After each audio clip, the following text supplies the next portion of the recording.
मान बढ़ाने वाले भारत माता के मत वाले तेरे ऊंचे ऊंचे पर्वत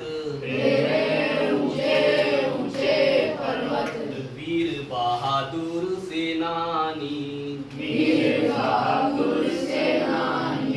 भारत माता तेरा आंचल हरा भरा धानी चमचम करता मीठा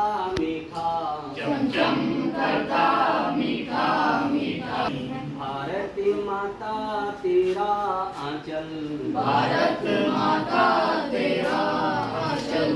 हरा भरा धानी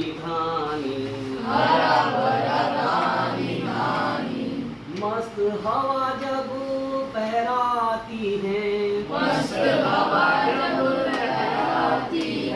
दूर दूर तक जाती है तो अमर रहे माँ हम दिन चार रहे ना रहे भारत माता तेरा आंचल हरा भरा धानी चमचम करता मीठा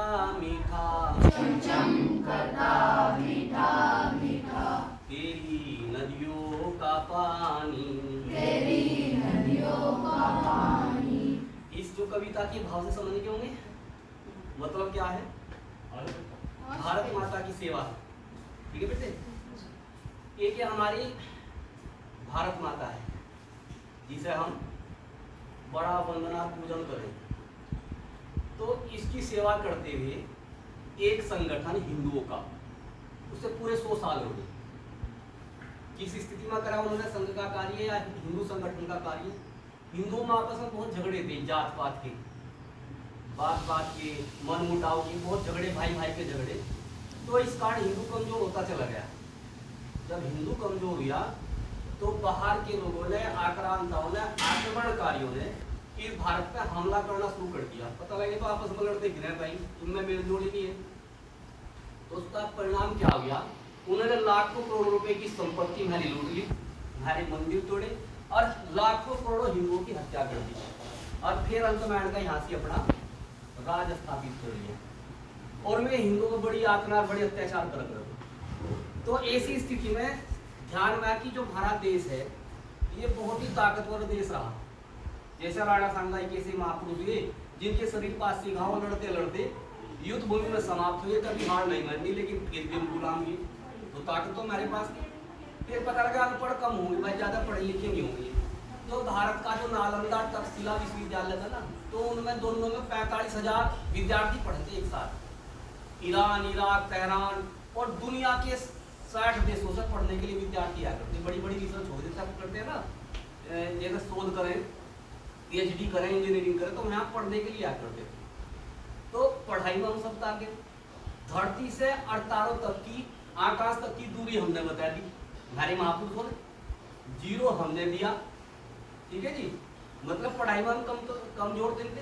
नैतिक ज्ञान में इतने बनते, भगवान श्री कृष्ण ने गीता में के ज्ञान से हमारा मार्गदर्शन करा। हम चरित्रवान हुए, कर्तव्य निष्ठ हुए और हमने दुष्टों का नाश करा, जो अधर्मी लोग थे। तो ज्ञान और विज्ञान में हम कभी कम नहीं रहे और ताकत में हम कम नहीं थे। तो ऐसी स्थिति में हम गुलाम के, ये प्रश्न हो जा भारत के गुलाम क्यों हो? अब भी कभी सोचते होंगे काला भाई तो देश गुलाम होगा, अभी इनमें तो इतने देश के दुश्मन भर गए। फिर भाई पढ़ाई लिखाई बहुत अच्छी, नालंदा तक विद्यालय, उनमें बड़े बड़े ऑडिटोरियम और बड़ी तकनीकी से वहाँ पढ़ाई हो करती थी। तो आक्रमणकारी है उन्होंने उन तक्षशिला, नालंदा जैसे विश्वविद्यालय को नष्ट कर दिया, आग लगा दी। 6 महीने में आग जली। जो वहाँ की पुस्तकालय थे, जो वहाँ की लाइब्रेरी थी, सब नष्ट कर दी उन्होंने, क्यों? भारत ज्ञान से सब कुछ पढ़ता। उसके बाद आया कहना भाई चलो यहाँ से क्या है, धन धान्य की कमी होगी यहाँ से, सोना चांदी की या पैसे की, या बहुत लोग गरीब होते हैं। भारत में भी कोई गरीब नहीं था, सोने की चिड़िया क्या करते थे। तो यहाँ से गरीब से गरीब व्यक्ति में हमारे यहाँ सबसे जो गरीब हो रहा था वो गडरिया हो गया, जो भेड़ बकरी चुराने, उनकी जो महिलाएं थी उन्हें 2.5-3 किलो सोने के आभूषण रखे थे। तो हमारे यहाँ से गरीब भारत में उस समय ऐसे लोग थे जिस पर 2.5-3 किलो सोना होता हो, जिस पर 2.5-3 किलो अब हो जाओ गरीब बनने जा गया। तो इतने धन धान्य से परिपूर्ण थे। जब गरीब व्यक्तियों पे इतना सोना चांदी था तो भाई किसानों पे, साहूकारों पे और रजाकार जो भी होकर थे कर्मचारी को, उन पे कितना सोना चांदी होता होगा। और धन धान्य से भारत सोने की चिड़िया, पैसे की कोई कमी नहीं थी, हम गरीब भी नहीं थे। फिर आके भाई यहाँ देश और धर्म पे अपने प्राणों को त्याग करने वाले त्यागी तपस्वी लोग कम थे। तो ध्यान माया एक छोटा सा बालक जिसने धर्म के ऊपर अपनी जान नौछावर कर दी, उसका नाम क्या था भाई? नहीं, हकीकत राय। तो कई विवाद हो गया उसका और तकरार जो है, स्कूल मुसलमान नहीं रह गया था, कहा है तो इस्लाम कबूल कर ले, नहीं कत्ल कर दिया जाए। छोटा सा बालक था, घर को ने समझाया कहा कम से कम जिंदा तो रहेगा।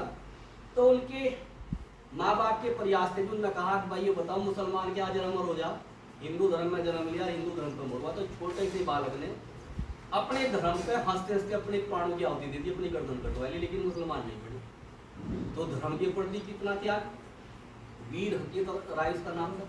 गुरु गोविंद के छोटे छोटे बच्चे दीवार में चुने गए, कहा तो मुसलमान बन जाओ और नहीं कत्ल कर दिया जाएगा। उन्होंने अपना कत्ल होना, मरना स्वीकार किया, लेकिन अपना धर्म नहीं छोड़ा। तो हम देश धर्म के लिए मरने मिटने के लिए तैयार रह करते थे। और जो अपने यहाँ वीरांगना होती महिलाएं, वे कितनी ताकतवर थी। आपको ध्यान आया होगा, एक चित्तौड़ में एक बहुत बड़ा वो हुआ था, ठीक है जी, अग्निकुंड।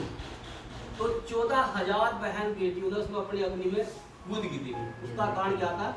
जितने हिंदू वीर योद्धा थे वो सब लड़ने के लिए चले गए, पुरुष बचे नहीं, और हार होती चली गई। भाई कब तक लड़ेंगे बड़ी सेनाओं के सामने। तो अंत में उन्होंने निर्णय लिया सभी महिलाओं ने कि जो दुश्मन है हमारे यहाँ चल कर हाथ न लगा के हमें भंग ना करते, इसलिए 6 साल की बच्ची से लगा के और 90 साल की महिलाओं ने अपने यहाँ सहर्ष अग्नि के कुंड में स्वार कर दिया।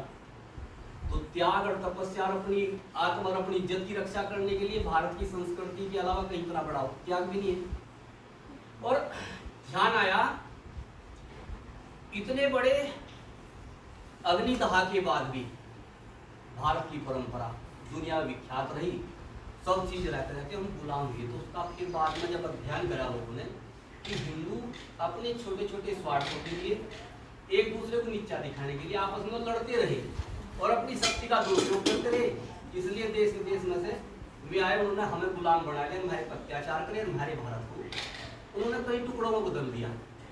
जैसे पाकिस्तान है भारत का हिस्सा था, अफगानिस्तान है भारत का हिस्सा था, नेपाल है भारत का हिस्सा था, और पश्चिम बंगाल जो है वो भी भारत का हिस्सा था। तो बांग्लादेश जो था भारत का हिस्सा। तो उन्होंने क्या काम कराया, जो बाहर से आक्रमणकारी आए थे कुछ डराया कर हमारी मदद बना दी। उन्होंने कहा कि भाई हम तो इनके अलावा रह नहीं सकते, हिंदुओं के अलावा हम तो आज भी कहते नहीं हिंदू मुस्लिम भाई भाई। तो अंत में क्या करा कि हम इनके साथ नहीं आ सकते। हमारे जो नेता थे वे बेचारे सत्ता के लालची हो गए, और अंत में क्या उन्होंने